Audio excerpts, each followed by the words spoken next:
또 찬양 대원들이 많이 빠졌는데 또 하나님이 채워주셔가지고 귀한 찬양 하나님 드렸습니다. 우리가 드리는 찬양, 우리가 드리는 예배, 하나님께 드리는 예배요 찬양인 줄로 믿습니다. 이 시간 우리가 하나님께서 바라시는 것은 우리의 마음을, 우리의 중심을 원하시는 줄로 믿습니다. 오늘 예배 드릴 때 하나님께 우리의 마음과 중심을 드릴 수 있는 복된 예배 드릴 수 있기를 간절히 축원드립니다. 오늘은 준비하시는 하나님이라는 제목으로 함께 말씀을 나누겠습니다.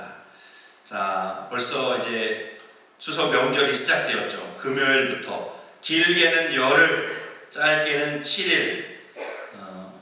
그래서 한 몇 달 전부터 추석을 기다린 것 같아요. 추석 되면 좀 쉴 수 있겠다.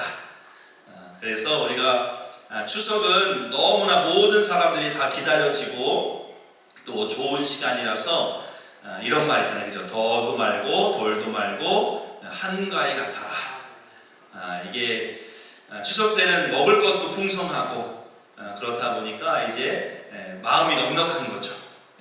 창고가 쌓이니까 마음이 넉넉해서 이웃들과 나누고 베풀고 하다 보니까 인심도 좋고, 그래서 한가위가 모든 사람들에게 기다려지고 넉넉한 시간이 되는 것 같습니다.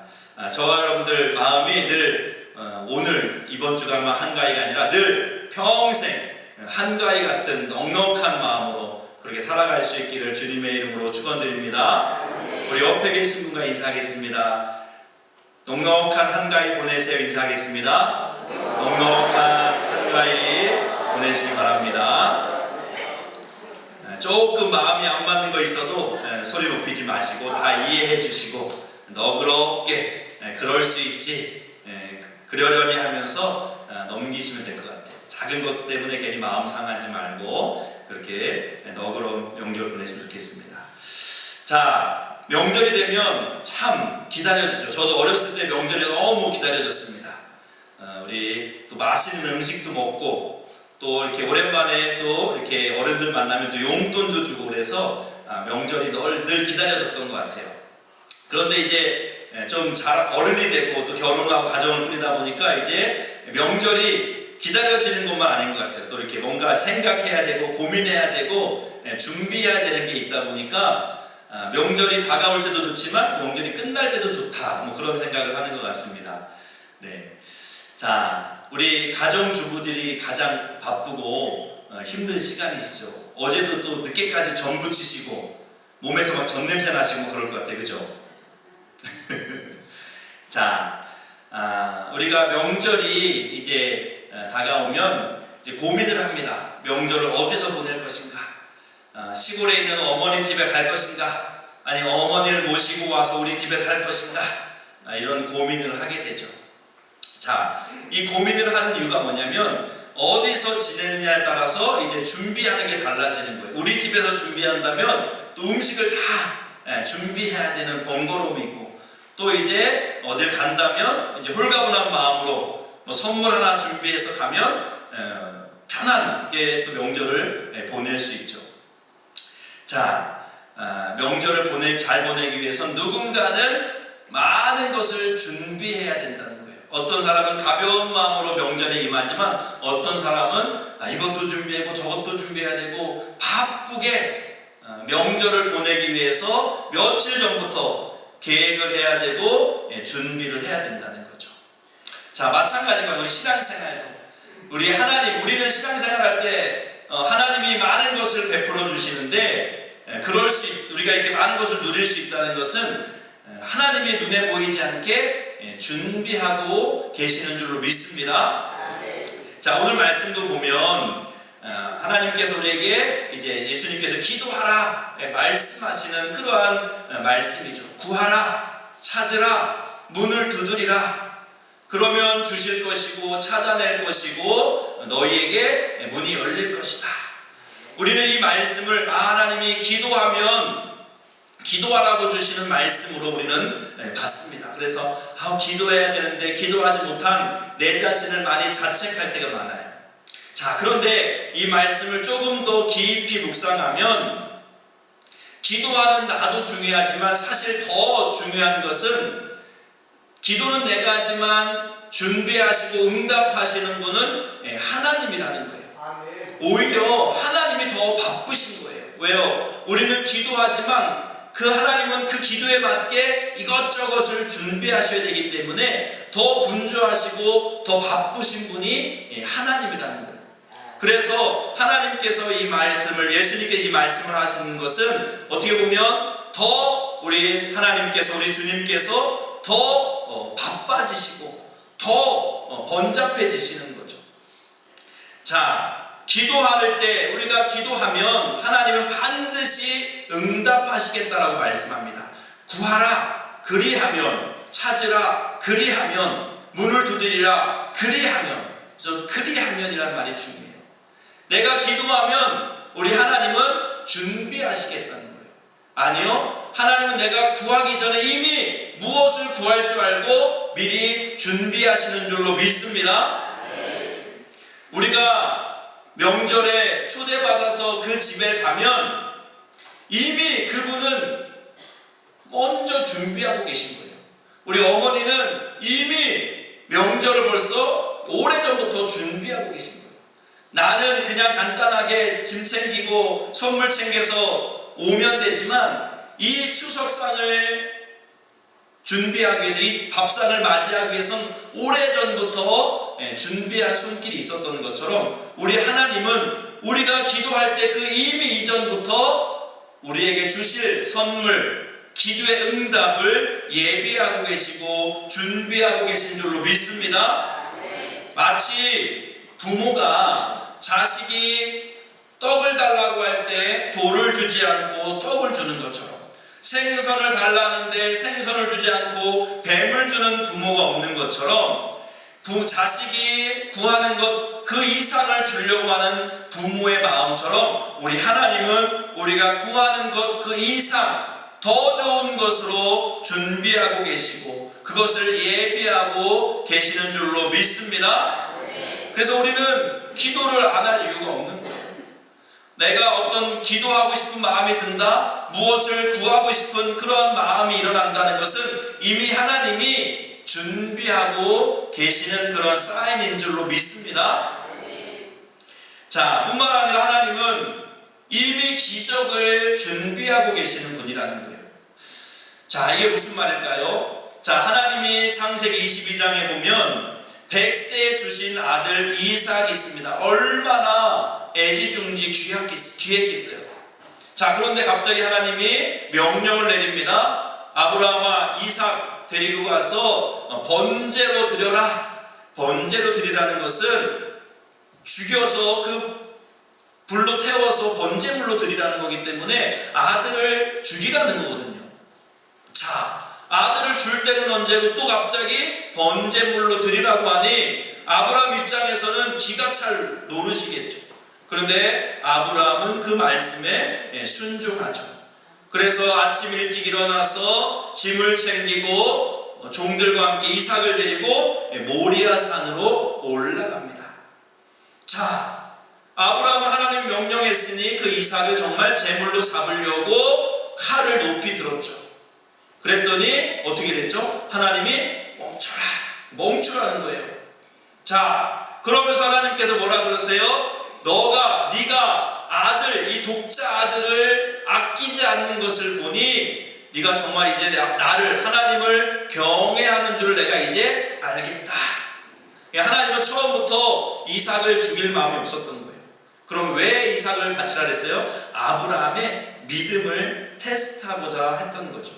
네가 정말 100세 낳은 아들까지라도 바칠 수 있는 그러한 순종의 마음이 있는지 하나님이 테스트했는데 아브라함이 그 테스트에 통과했죠. 자, 그러면서 하나님께서 뭘 준비하셨어요? 수풀에 걸려있는 순양을 보게 하시고 그 순양을 가져다가 이삭 대신 번제물로 드리게 하시는 것을 보게 됩니다. 자, 여러분들 생각해 보세요. 이 수풀에 걸린 순양은 언제부터 거기 수풀에 걸려 있었을까? 아브라함이 아침 일찍 출발하기 전부터 벌써 그 순양은 거기에 걸려 있었다는 거죠. 이것은 무슨 말이에요? 우리가 어떤 하나님 말씀을 순종하기 이전에 이미 하나님은 준비하고 계시는 거예요.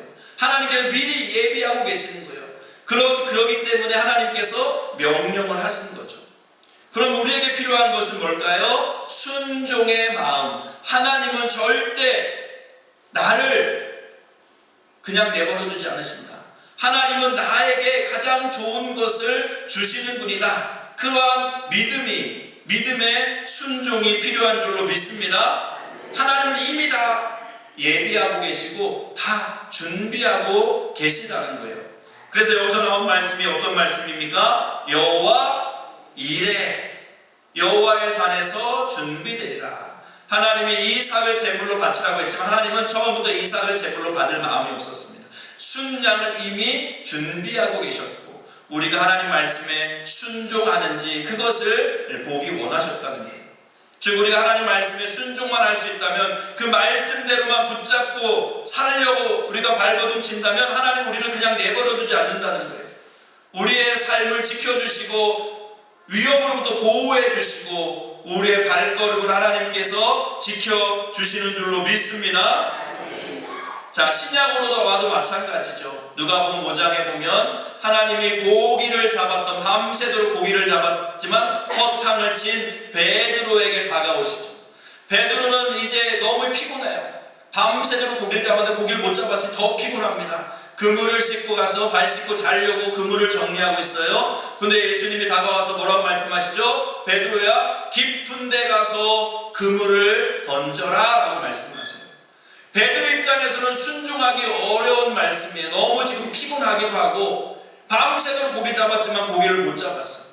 그리고 고기는 밤에 어두컴컴할 때 잡는 거지 화날 때는 안 잡습니다. 왜? 그물을 던지면 벌써 물고기들이 그물을 보고 샥 도망을 가요. 그리고 깊은 데서 그물을 던지지 않습니다. 좀 얕은 데 가서 고기를 던져야 이게 그물이 딱 내려가면서 고기를 잡는 거지 깊은 데는 그물이 내려가는 동안에 고기들이 싹 그물을 피해 도망갑니다. 어부의 지식으로 볼 때도 여러 가지 환경과 나의 지금 상황을 볼 때도 예수님 말씀에 순종하는 것은 너무나 어렵고 불가능한 말씀처럼 보였어요. 그런데 예수님이 명령을 내리죠. 자, 베드로가 말씀에 의지해서 한번 제가 그물을 내리겠습니다 하고 순종하며 그물을 내렸습니다. 어떤 일이 벌어졌죠? 엄청나게 많은 물고기가 그물에 잡힌 거예요.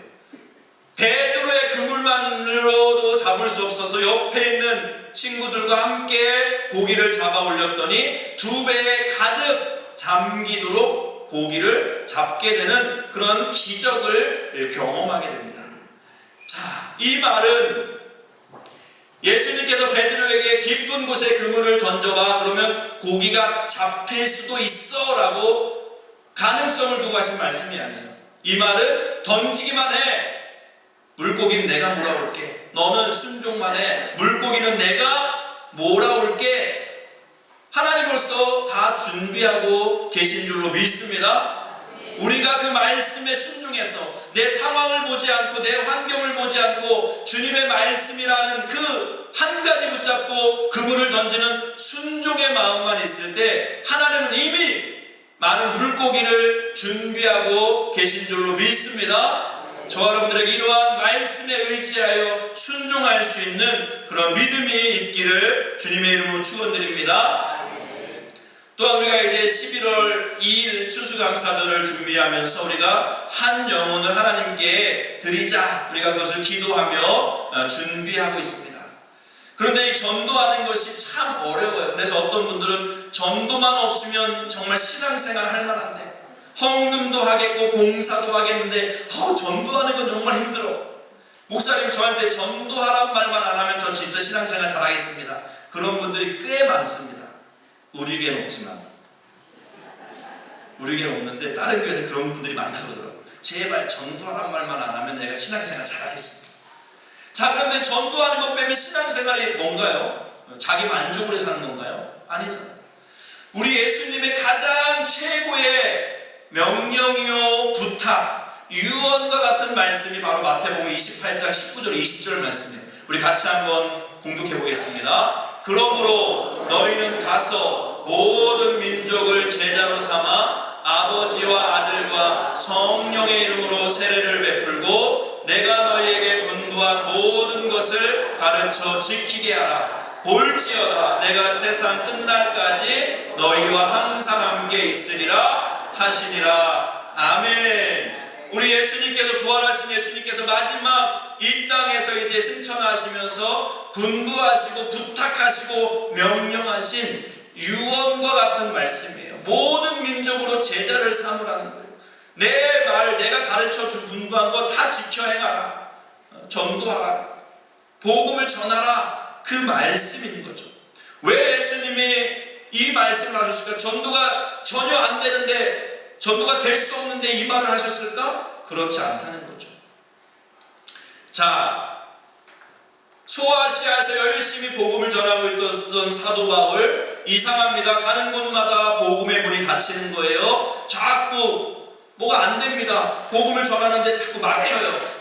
그때 꿈의 환상의 가운데 꿈을 꾸죠. 바로 마게도냐 사람이 꿈에 나타나서 건너와서 우리를 도우라. 마게도냐 환상을 꾸게 돼요. 이게 무슨 꿈일까? 그래서 모르겠지만 하나님이 주시는 꿈이라고 생각하고 바울이 순종하게 되죠. 그래서 소아시아에서 정리하고 이제 배를 타고 유럽으로, 마게도냐 유럽으로 건너가게 됩니다. 그 마게도냐 첫 성이 빌립보 성이었고, 빌립보에 가서 복음을 전하는데 누구를 만났느냐? 바로 두아디라시아에 있는 자색 옷감 장사였는 루디아, 하나님을 섬겼던 루디아를 만나게 돼요. 그런데 루디아가 이 사도 바울의 복음, 예수가 그리스도라는 복음을 듣고 그가 마음에 감동을 받게 되고 그 예수님을 믿게 되는 그런 역사가 나타나게 되는 것을 보게 됩니다. 그리하여 이제 루디아와 함께 빌립보 감옥의 간수와 함께 무슨 교회가 세워져요? 빌립보 교회가 세워지는 것을 보게 됩니다. 바울이 왜 나를 마게도냐라고 이해할 수 없었지만 성령의 음성으로 그것을 듣고 순종하여 가서 전했더니 빌립보 교회가 세워지고 또 유럽의 복음이 전하게 되는 놀라운 역사가 일어나는 것을 보게 되는 것을 우리가 깨닫게 됩니다. 하나님은 이미 바울에게 마게도냐 환상을 보여주기 전에 이미 바로 복음의 그 씨앗들을 많이 뿌려놓으시고 이 루디아와 이 영혼들을 준비하고 계신 줄로 믿습니다. 하나님은 그냥 하라고 하시는 것이 없는 거예요. 해봐, 될 수도 있고 안 될 수도 있어. 전혀 주님은 그렇게 하기만 해, 순종하기만 해, 역사하기만 해, 일하기만 해. 하나님께서 이미 열매를 준비하고 계시다는 거예요. 자, 우리 요나서도 마찬가지죠. 요나에게 하나님께서 니느웨로 가서 복음을 전하라. 니느웨 너희들을 악독이 내 앞에 상달돼서 너희 이제 망할 것이다, 심판당할 것이다. 요나 네가 가서 전하라. 말씀을 하는 거예요. 근데 요나 입장에서는 니느웨 가는 것이 죽기만큼 싫은 거예요. 왜요? 그때 당시에 이 아수르라는 나라가 호시탐탐 이 이스라엘을 노리고 있었어요. 계속 침략을 하고 있고 계속 괴롭혔거든요. 그러니 북이스라엘 입장에서는 니느웨가 빨리 망했으면 좋겠지, 그 나라가 회개하고 복음을 듣고 하나님 나라 백성 되는 것은 원하는 바가 아니에요. 오히려 빨리 망하길 바라겠죠. 그런데 하나님께서 니느웨로 가라고 하니 요나가 처음에는 거절하잖아요. 그래서 어디로 가요? 니느웨로 가야 되는데 반대편 배 타고 스페인 다시스로 가려고 하잖아요. 그런데 하나님께서 풍랑을 만나게 하시고 고레배 속에 들어가서 하나님 앞에 잘못했다고 싹싹 비니까 하나님이 다시 살려주시죠. 그래서 요나가 하기 싫지만 니느웨에 가서 하나님 말씀을 선포하게 됩니다. 3일을 걸어가야 되는 거리였지만 그냥 하루만 대충 복음을 전해줘. 근데 어떤 일이 벌어지죠? 놀라운 일이 벌어집니다. 니느웨 사람들이 하나님을 믿게 되고 금식을 선포하고 높은 자, 왕부터 낮은 모든 백성에 이르기까지 굵은 베옷을 입고 금식하며 회개하는 역사가 일어나는 것을 보게 돼요. 요나는 거의 상상도 할 수 없는 일이 벌어진 거예요. 니느웨에 12만 명 넘는 사람들이 복음을 듣고 요나를 통해서 하나님 말씀을 듣고 그들이 회개하여 하나님 앞에 간절히 기도하는 것을 보게 됩니다. 그래서 니느웨가 멸망당할 위기에서 그들이 살림을 받는, 구원을 받는 그러한 역사가 나타나는 것을 보게 됩니다. 하나님이 왜 요나에게 니느웨로 가라고 했을까? 가서 한번 전해봐. 그 중에서 한 명은 믿을 거야. 그렇게 계획하신 게 아니에요. 네가 가서 전하기만 해. 그럼 그들이 반응할 거야. 그들이 다 회개할 거야. 하나님은 이미 영혼을 예비하시고 준비하신 줄로 믿습니다.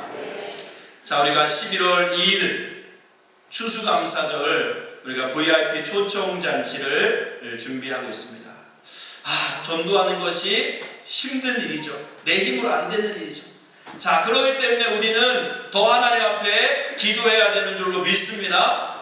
또한 하나님께서 내 마음 가운데 야, 이번에 누구 한번 전도해봐, 누구 한번 초청해봐, 그런 마음을 주셨다면, 하나님이 자꾸 그런 마음을 주신다면 그런 마음을 하나님 왜 주실까요?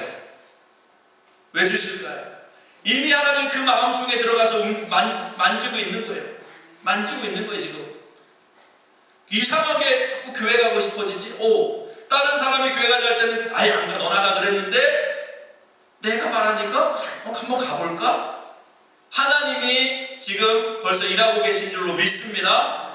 우리 안에 그러한 마음이 생기고 있다면, 누구를 한번 전도해볼까? 누구에게 교회 가자고 한번 말해볼까? 그런 마음이 스물스물 올라오고 있다면 지금 하나님이 나한테도 역사하지만 그 사람도 미리 지금 벌써 하나님을 구워 삼고 있는 거예요. 지금 벌써 다 구워졌는지도 몰라요.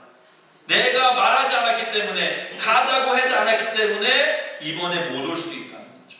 하나님은 내가 순종하고 하나님 말씀대로 말씀에 의지하여 말하고 행동하고 순종하면 하나님은 이미 역사하실 것을 준비하고 예비하고 계신 줄로 믿습니다. 우리가 이번 전도 VIP 초청잔치를 통해서 여호와 이레, 하나님이 준비하신다는 것이 무엇인가를 온전히 경험할 수 있는 그런 복된 시간 될 수 있기를 주님의 이름으로 축원드립니다.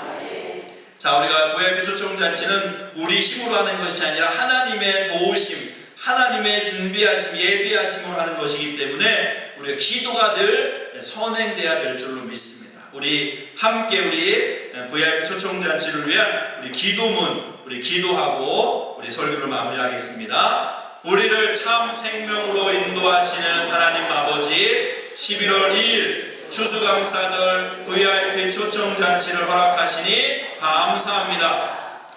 우리에게 잃어버린 한 영혼에 대한 하나님 아버지의 마음을 회복하여 주셔서 영혼을 사랑하는 마음을 허락하여 주옵소서.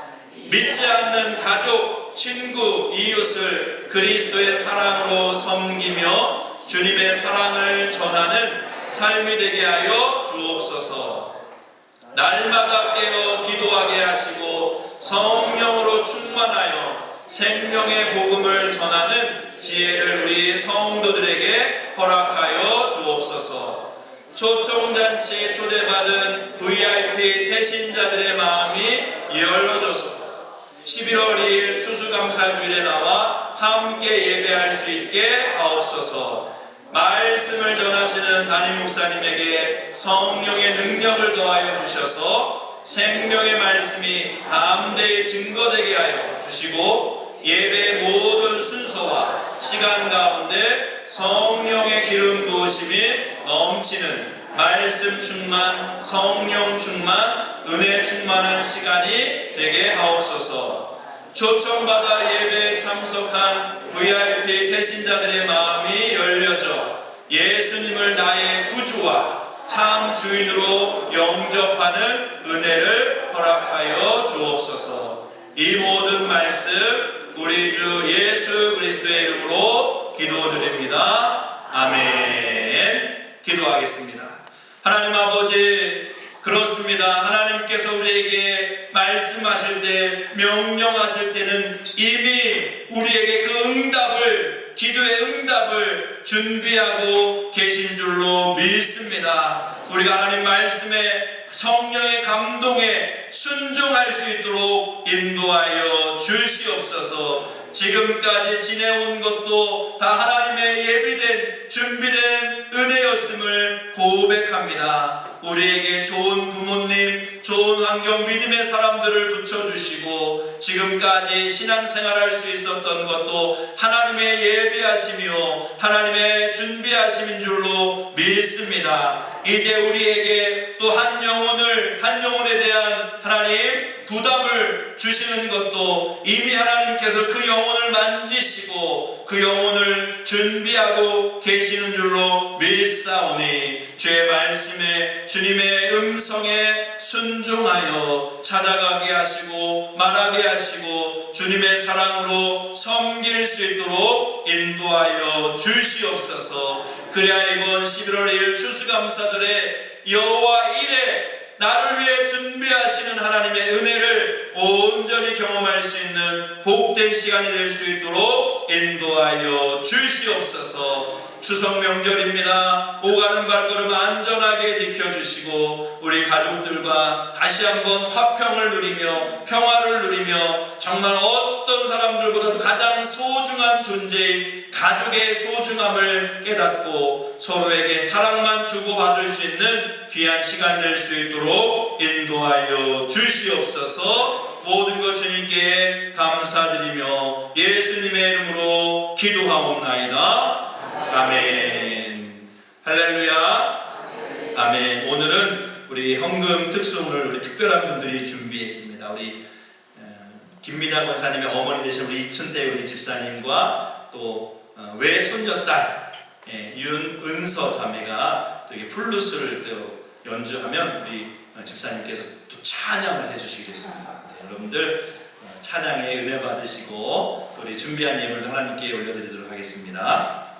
우리 손녀딸이요, 내가 아기 때부터 키웠어요. 그렇게 찬양 부를 수 있게 돼서 너무 감사하고요. 그런 일이 참 이렇게 일어났어요. 네, 우리 박수로